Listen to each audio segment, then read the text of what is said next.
today here with me I have a very special guest called Kibur Kibret. Welcome, Kibur. Thank you for having me. My name is Kibur Kibret, as you said. Currently, I'm the head of business development director for AIESC Ethiopia. Great. So to start off our conversation, let's do a little fun activity. So if you had to introduce yourself to someone prominent and you had only 60 seconds, how would you introduce yourself? Well, it's quite difficult for me to explain myself in just 60 seconds because I love talking about myself. But starting out with my name, as we had said, it's Kibur Kibret. What would I say about myself? Because there's a lot. So, okay. Currently, I'm a business enthusiast. Currently worked in different sectors over the past 4 years because I started everything, my work space on my second year. So for the past 4 years, I've worked in about 5-6 sectors, from agriculture to health to manufacturing. So I'm quite a whole-rounded, business-minded, business-driven person who wants to work on achieving the SDGs, specifically SDG 12. Yeah. So that's who Kibur is. Very interesting. So if you would say, what did influence this part of you, like you being a business enthusiast? I've always been a business person. I started, the first time I earned any money was when I was in 5th grade. So I used to make bookmarks and sell it to my family members and friends. So I was business driven from the beginning as far as I remember. So that grew throughout different times, and I chose the social science field when we had to choose on 11th grade.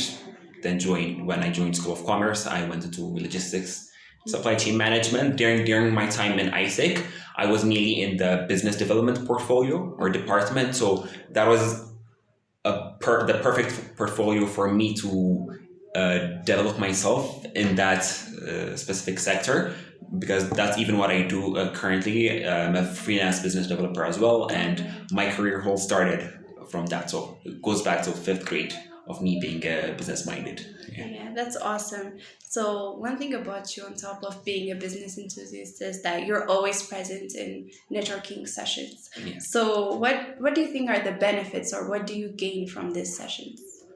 Well, when going to events, I don't always have a specific goal or a specific person to meet, because you never know who you're gonna meet. So I go to different events that don't even resemble to what I do. Wow. Yeah, because when I network, I don't only network to myself, but I network for my network as well. So let's say I go to an event organized by the Civil Engineering Association, and I go there and I network with different people in that sector. There I meet a lot of contractors or people in that profession, and my sector is on logistics. Oh wow. So, or supply chain management. Yeah. So my sector indirectly connects with them. Or I would have friends that study civil engineering that might be looking for a job. So you never know exactly where you're gonna meet or which kind of event to go to unless you go and try it. Because there might be people like me who go to the events even though they're not in that sector. Okay. So yeah, I love the networking and diversifying my network as well, because as I said, I've worked in different sectors. Yeah. I like the way you said you network for your network as well. Yeah. So what is like an icebreaker you would do to like network with someone?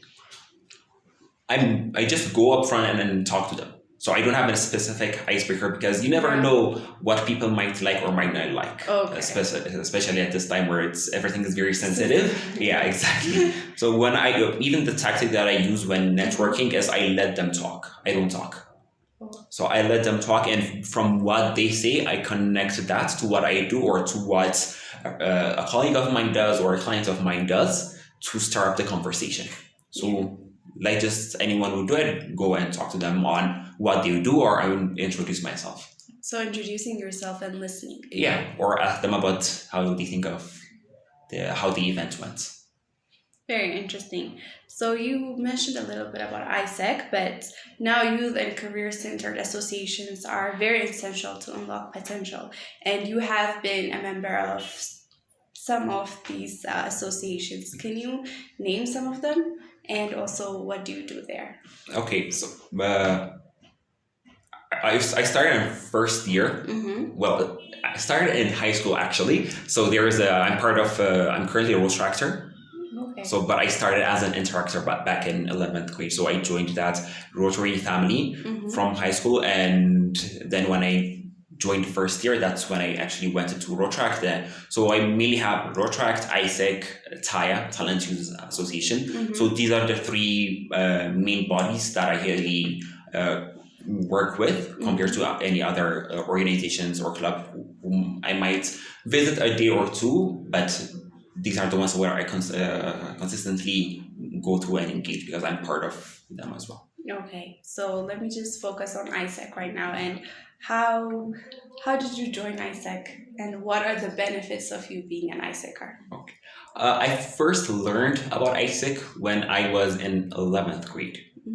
So as I said, everything goes back to high school or elementary of how I am currently. So when I was in high school, when I was in 11th grade, I was the president of Peace Club in my school. Okay, where did you go to school? I went to St. Joseph. Oh, okay. Yeah, so I was the president in 11th grade, and I was doing research on youth-led organizations or clubs that engage in any kind of activity that resembles to peace. So the why of AIESC is peace and fulfillment of humankind's potential. So I was going through Facebook and I saw a post by a current alumnus of AIESC on the Think So I took a screenshot of that, which I still have it. Wow. Apparently, yeah. So I took a screenshot of that, and I had a friend who was a year older than me who joined commerce, and the year after on 12th grade, I saw her posting on Facebook any engagements that she was doing with AIESC. So even the year after, I still had the knowledge about what AIESC is. So then comes university. I didn't enjoy the first year because I didn't want any kind of activities, as well as I missed the orientation date of the recruitment. So I wasn't able to attend that and join. So I did it on my second year. Yeah, and the sole reason why I joined AIESC at that time is because I mainly didn't have anything to do. It wasn't because I had a goal of me trying to change myself or anything like that. I basically didn't have anything to do because I was very active in high school, where I was busy with there's class, but at the same time there was a space science club. Even when I was in social science, I was still in space science club. So there was that peace club and different activities that I was part of. So first year was very dormant for me, but I didn't engage in anything. So that was very boring for me. So trying to change that, I joined AIESC to get rid of that boredom, basically. What are the benefits of being an AIESCer for young people, especially for people who are listening to this podcast? It's a lot. I can't say specifically that you'd get this from AIESC. Well, there are things that I would say that you'd get from AIESC, but it depends from person to person. First and foremost, like any other opportunity you get, AIESC is similar to that. It's how you use it. So I was able to use it very effectively and efficiently to help me grow.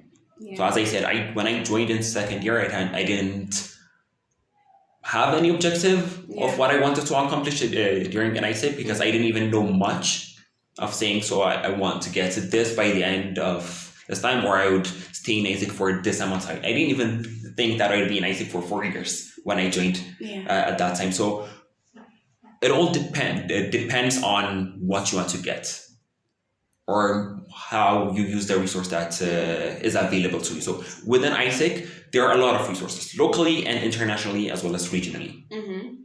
So I used, during my entire duration in AIESC, I've worked with a lot of people in different countries.